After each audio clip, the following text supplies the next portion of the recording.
Uma produção WGBH Boston associada a Harvard University. Qual a coisa certa a fazer?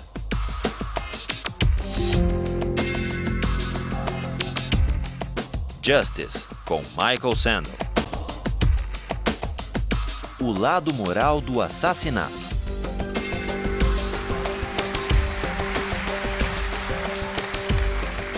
This is a course about justice, and we begin with a story. Suppose you're the driver of a trolley car, and your trolley car is hurtling down the track at 60 miles an hour, and at the end of the track you notice 5 workers working on the track. You try to stop, but you can't. Your brakes don't work. You feel desperate because you know that if you crash into these 5 workers, they will all die. Let's assume you know that for sure. And so you feel helpless until you notice that there is, off to the right, a side track. And at the end of that track, there's one worker working on the track. Your steering wheel works, so you can turn the trolley car, if you want to, onto the side track, killing the one, but sparing the 5. Here's our first question. What's the right thing to do? What would you do? Let's take a poll. How many would turn the trolley car onto the side track? Raise your hands. How many wouldn't? How many would go straight ahead? Keep your hands up, those of you who would go straight ahead. A handful of people would. The vast majority would turn. Let's hear first. Now we need to begin to investigate the reasons why you think it's the right thing to do. Let's begin with those in the majority who would turn to go onto the side track. Why would you do it? What would be your reason? Who's willing to volunteer a reason? Go ahead, stand up. Because it can't be right to kill 5 people when you can only kill 1 person instead.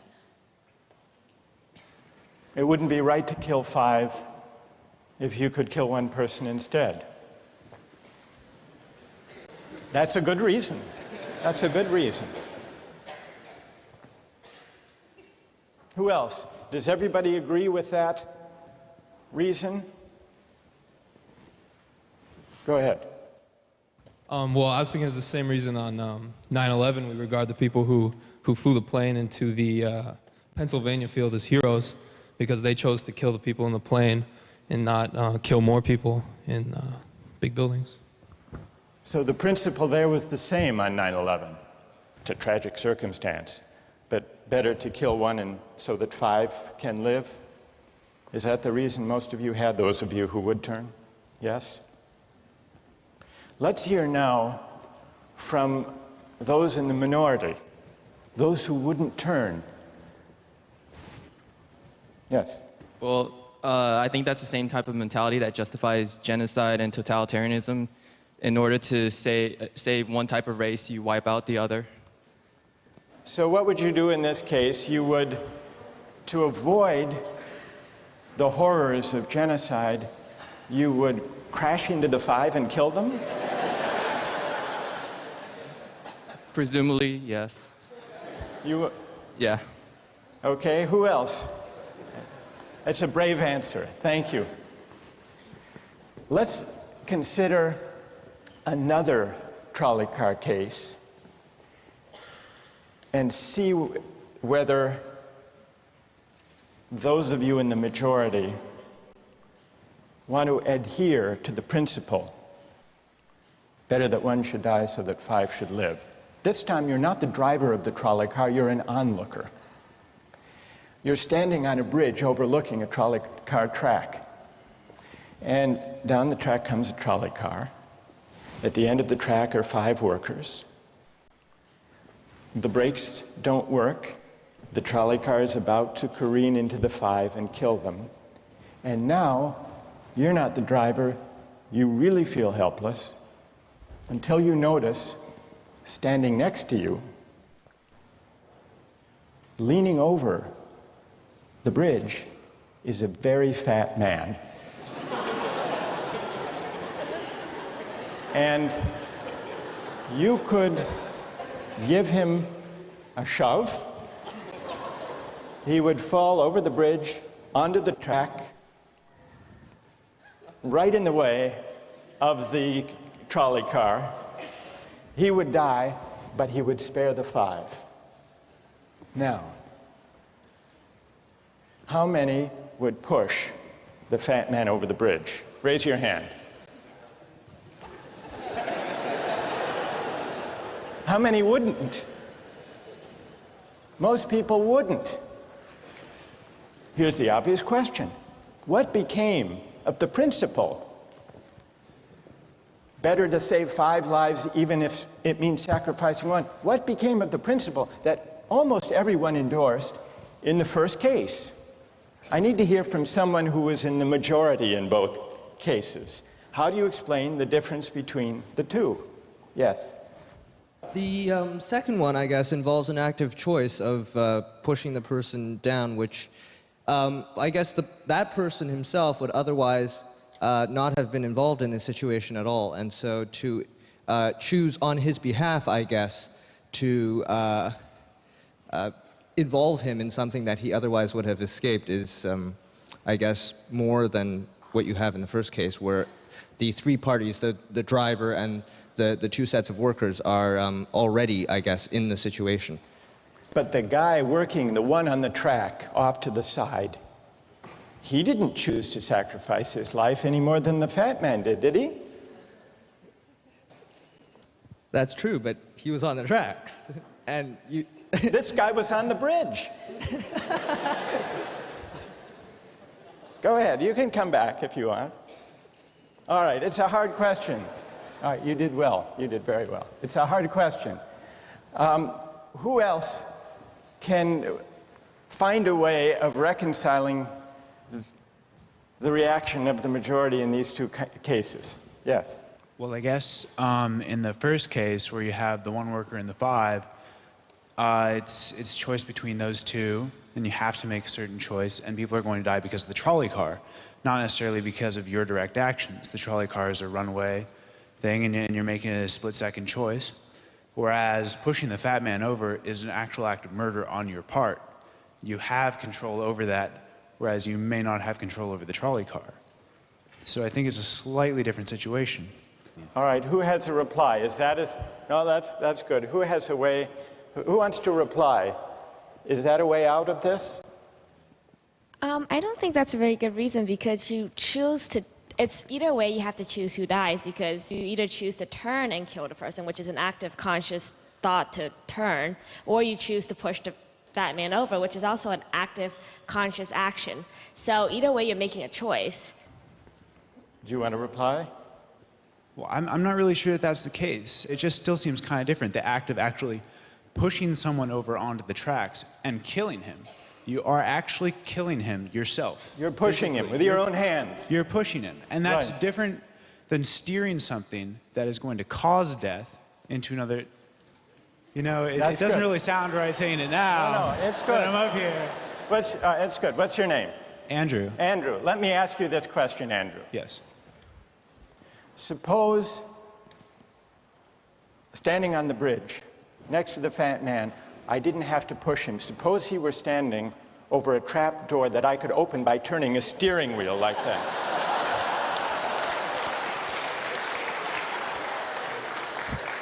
Would you turn? For some reason, that still just seems more wrong. Right? I mean, maybe if you accidentally leaned into the steering wheel or something like that. But, or say that the car is hurtling towards a switch that will drop the trap. Then I could agree with that. Fair enough. It still seems wrong in a way that it doesn't seem wrong in the first case to turn, you say. And in another way, I mean, in the first situation, you're involved directly with the situation. In the second one, you're an onlooker as well. All right. So you have the choice of becoming involved or not by pushing the fat man. Let's forget for the moment about this case. That's good. Let's imagine a different case. This time you're a doctor in an emergency room. and 6 patients come to you. They've been in a terrible trolley car wreck. 5 of them sustained moderate injuries. 1 is severely injured. You could spend all day caring for the 1 severely injured victim, but in that time the 5 would die. Or you could look after the 5, restore them to health, but during that time the 1 severely injured person would die. How many would save the 5? Now is the doctor. How many would save the 1? Very few people. Just a handful of people. Same reason, I assume. 1 life versus 5? Now consider another doctor case. This time you're a transplant surgeon, and you have 5 patients, each in desperate need of an organ transplant in order to survive. 1 needs a heart, 1 a lung, 1 a kidney, 1 a liver, and the 5th, a pancreas. And you have no organ donors. You are about to see them die. And then it occurs to you that in the next room, there's a healthy guy who came in for a checkup. And he's... You like that? And he's taking a nap. You could go in very quietly, yank out the 5 organs, that person would die. But you could save the 5. How many would do it? Anyone? How many? Put your hands up if you would do it.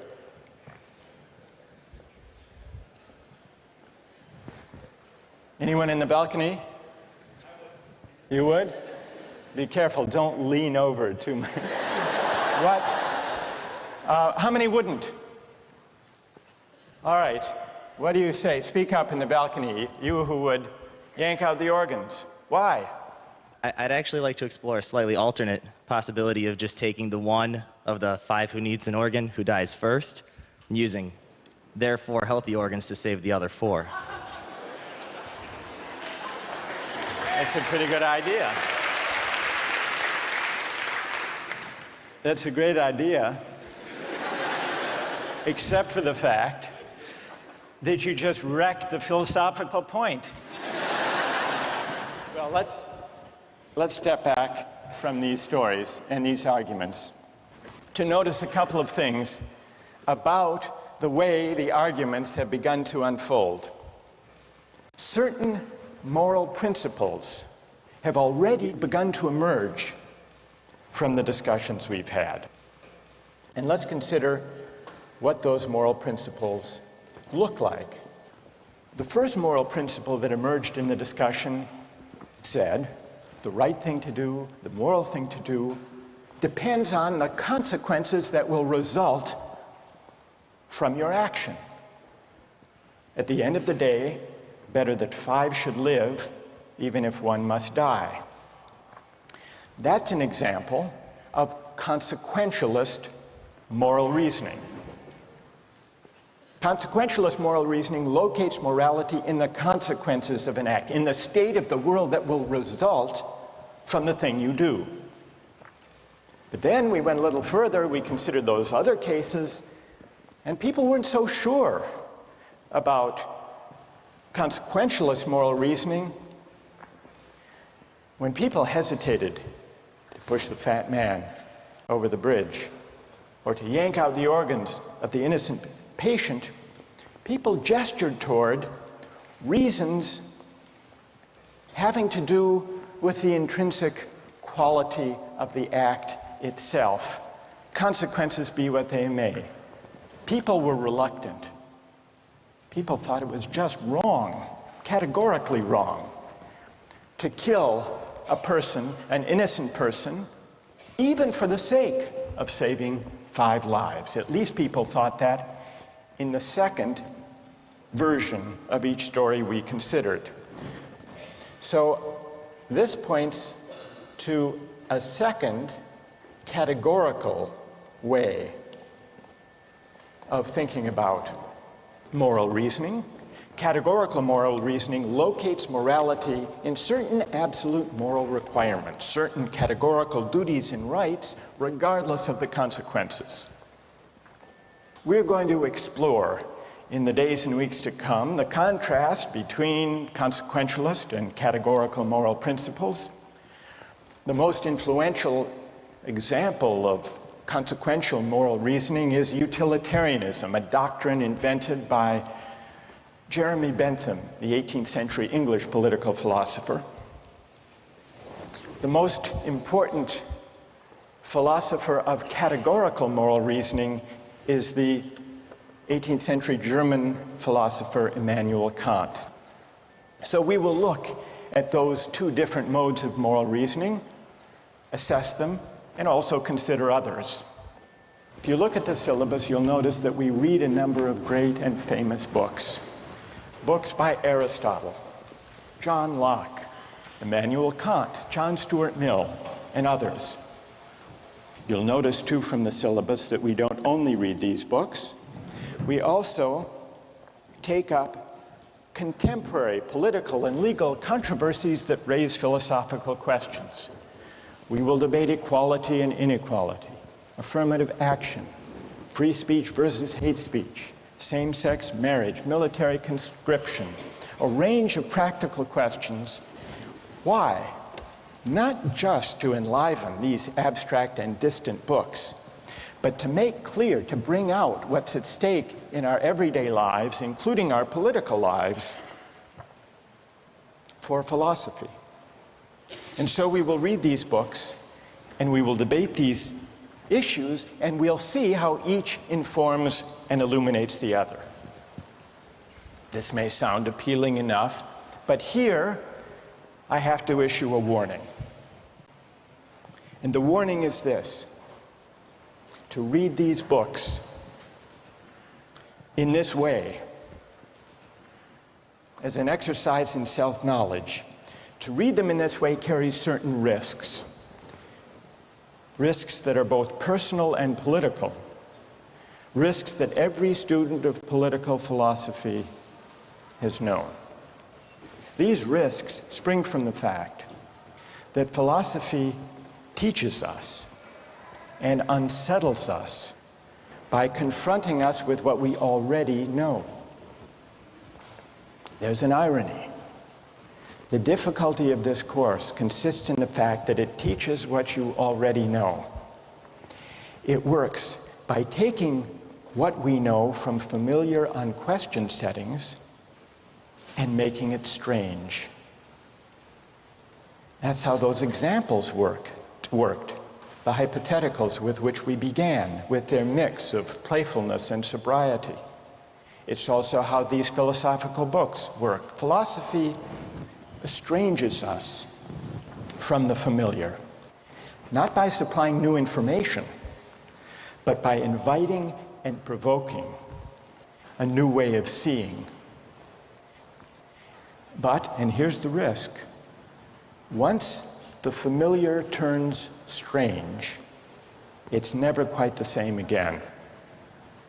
Self-knowledge is like lost innocence. However unsettling you find it, it can never be unthought or unknown. What makes this enterprise difficult, but also riveting, is that moral and political philosophy is a story, and you don't know where the story will lead, but what you do know is that the story is about you. Those are the personal risks. Now what of the political risks? One way of introducing a course like this would be to promise you that by reading these books and debating these issues, you will become a better, more responsible citizen. You will examine the presuppositions of public policy. You will hone your political judgment. You will become a more effective participant in public affairs. But this would be a partial and misleading promise. Political philosophy, for the most part, hasn't worked that way. You have to allow for the possibility that political philosophy may make you a worse citizen rather than a better one, or at least a worse citizen before it makes you a better one. And that's because philosophy is a distancing, even debilitating activity. And you see this going back to Socrates. There's a dialogue, the Gorgias, in which one of Socrates' friends, Callicles, tries to talk him out of philosophizing. Callicles tells Socrates, philosophy is a pretty toy if one indulges in it with moderation at the right time of life. But if one pursues it further than one should, it is absolute ruin. Take my advice, Callicles says. Abandon argument. Learn the accomplishments of active life. Take for your models not those people who spend their time on these petty quibbles, but those who have a good livelihood and reputation and many other blessings. So Callicles is really saying to Socrates, quit philosophizing, get real, go to business school. And Callicles did have a point. He had a point because philosophy distances us from conventions, from established assumptions, and from settled beliefs. Those are the risks, personal and political. And in the face of these risks, there is a characteristic evasion.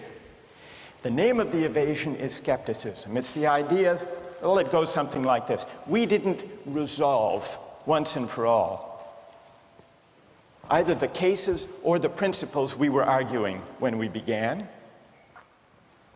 And if Aristotle and Locke and Kant and Mill haven't solved these questions after all of these years, who are we to think that we here in Sanders Theater over the course of a semester can resolve them? And so maybe it's just a matter of each person having his or her own principles and there's nothing more to be said about it. No way of reasoning.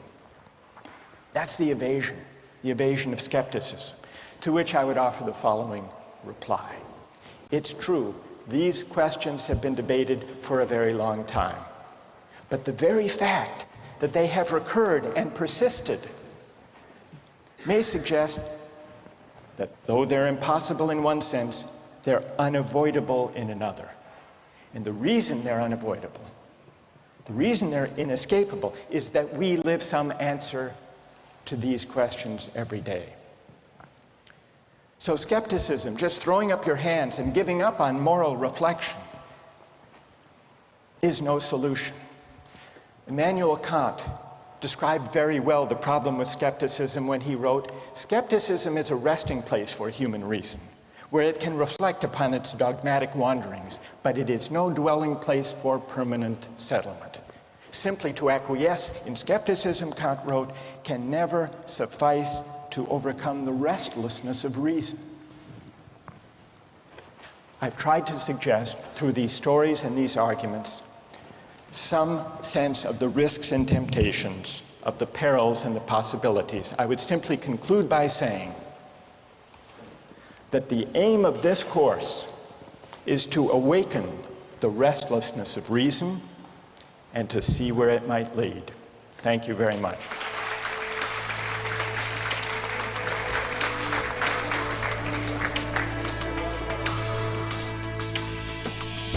Like, in a situation that desperate, you have to do what you have to do to survive. You have to do what you have to do. You got to do what you got to do, pretty much. If you've been going 19 days without any food, you know, someone just has to take the sacrifice. Someone has to make the sacrifice, and people can survive. All right, that's good. What's your name? Marcus. Marcus. What do you say to Marcus?